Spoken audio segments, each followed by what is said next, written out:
26 नवंबर 2022 इंदौर में गुरुजी पंडित प्रदीप मिश्रा द्वारा बांची जा रही द्वादश ज्योतिर्लिंग शिव महापुराण के तीसरे दिन की कथा पूर्ण हो चुकी है। आज की कथा में गुरुजी ने बहुत ही अच्छे उपाय, पत्र और उपयोगी जानकारी दी है। सभी जानकारी आपके लिए उपयोगी है जो हम अभी आपको इस वीडियो के माध्यम से दे देंगे। अगर आपने आज की कथा नहीं सुनी है तो पूरी कथा का रस तत्व इस छोटे से वीडियो से प्राप्त हो जाएगा।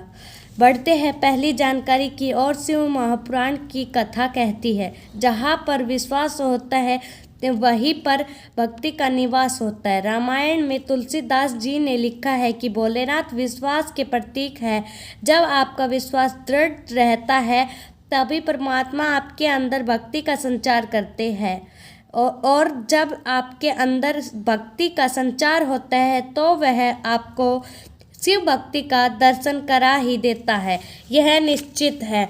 बढ़ते हैं आज की कथा के दूसरी जानकारी की ओर। गुरुजी ने कहा, जैसे जैसे अंधेरा बढ़ता जाता है वैसे वैसे हम लाइट चालू करते जाते हैं। उसी प्रकार से जैसे जैसे आपके जीवन में भी आपकी आयु बढ़ती जाती है वैसे वैसे आपको अपने जीवन में शिव भक्ति, शिव महापुराण को चालू कर देना है ताकि हमारे जीवन में भी प्रकाश हो जाए, अर्थात भोलेनाथ की कृपा हो जाए।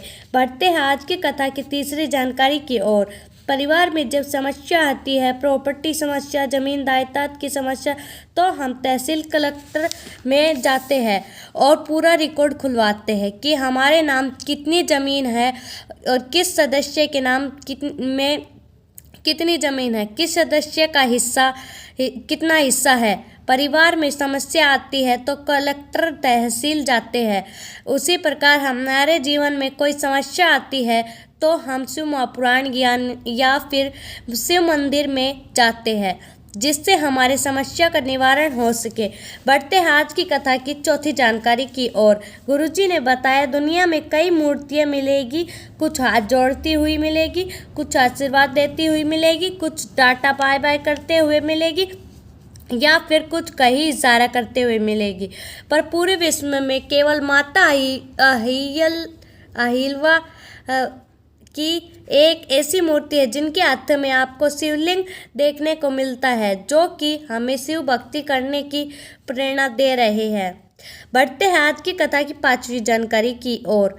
एक बेलपत्र और उसका महत्व क्या होता है, बेलपत्र के मध्य डंडी क्या महत्व होता है, पीछे की डंडी का क्या महत्व होता है, डूट का क्या महत्व होता है, बीच वाली पत्ती का क्या महत्व होता है, आजू बाजू लगी पत्तियों का क्या महत्व होता है, हमें नहीं पता, लेकिन हमें इसका महत्व शिव महापुराण कथा सुनकर ही प्राप्त होता है कि इस बेलपत्र को हम किस प्रकार से महादेव को अर्पित करके उन्हें प्रसन्न कर सकते हैं।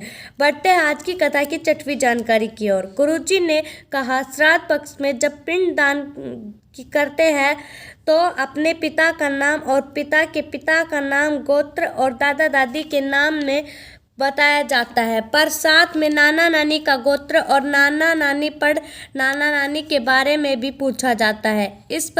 इसका वर्णन हमें कर्म पुराण और पद्म पुराण में देखने को मिलता है।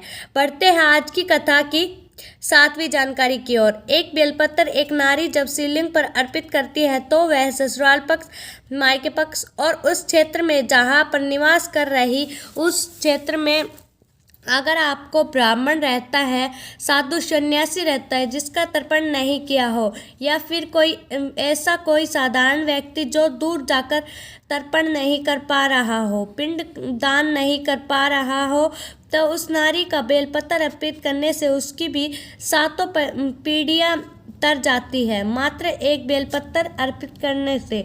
बढ़ते हैं आज की कथा की आठवीं जानकारी की ओर। गुरुजी ने कहा, किसी पवित्र नदी में जाओ तो तुम्हें कौन से महाराज ने कह दिया है कि उस घाट में चप्पल और अपने कपड़े छोड़ आ जाओ, फिर भी महाराज ने तुमसे ऐसा कहा है, उस महाराज से मुझे एक बार जरूर मिलवाओ।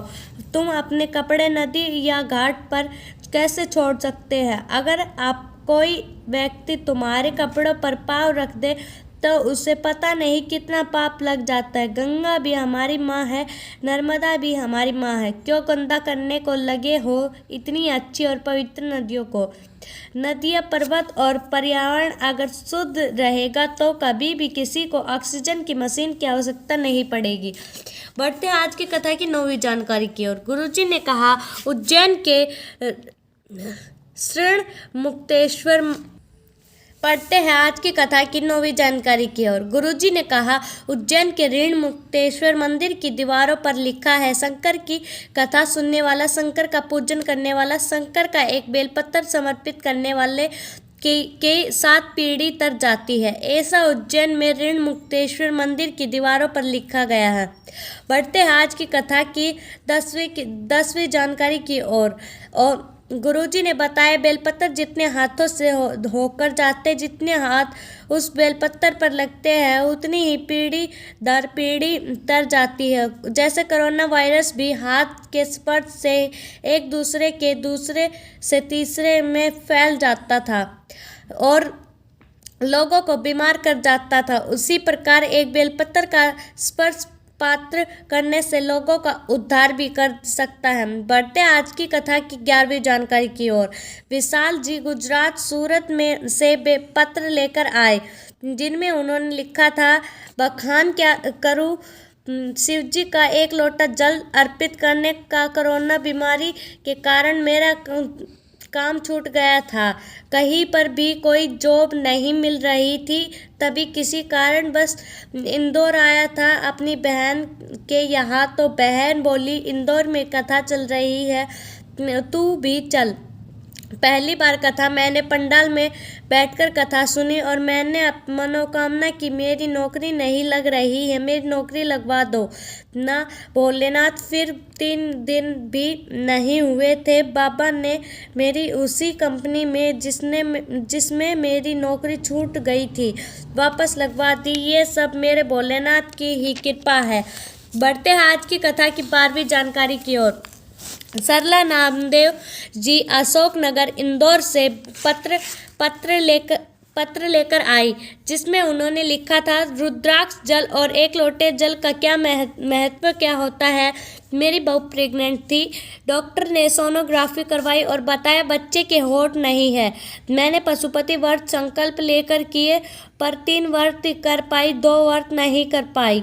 कुछ दिनों बाद बहू के पेट में दर्द होने लगा, फिर से सोनोग्राफी करवाई। डॉक्टर ने कहा बच्चे के होठ तो है ही पर अब बच्चे की धड़कन नहीं है। मेरा शिव शंकर पर विश्वास अटूट था कि मैंने बहू को एक लोटा जल और रुद्राक्ष का जल दिया है, तो ऐसे कैसे हो सकता है कि बच्चे की धड़कन ना हो। तो डॉक्टर ने कह दिया बच्चा मरा भी पैदा हो सकता है। इसके बाद रात को 9 बजे जब ऑपरेशन हुआ तो मेरी बहू ने बेटे को जन्म दिया और होठ भी थे, धड़कन भी थी। डॉक्टर भी हैरान थे, सोनोग्राफी कैसे गलत हो सकती है, ऐसा चमत्कार कैसे हो सकता है।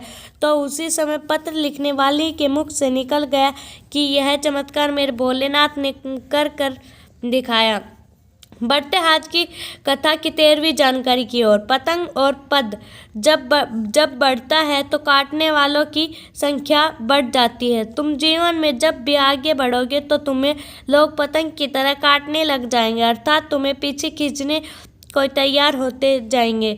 बढ़ते आज की कथा की 14वीं जानकारी की ओर। गुरुजी ने बताया शिव पर चढ़ने के बाद कोई भी चीज़ निखाल नहीं होती, खराब नहीं होती, वह औषधि बन जाती है। शहद मक्खी का जूठा होता है पर वह भी शिव पर चढ़ने के बाद औषधि बन जाता है। उसी प्रकार काली तिल बेलपत्र भी शिवलिंग पर चढ़कर औषधि बन जाती है। बढ़ते आज की कथा की 15वीं जानकारी की ओर।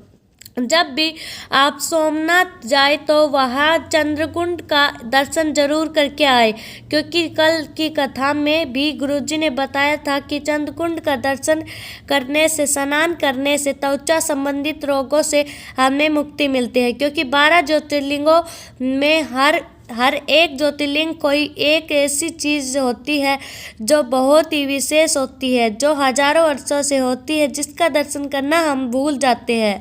हम मंदिर का दर्शन कर लेते हैं और फिर वहाँ से निकल जाते हैं।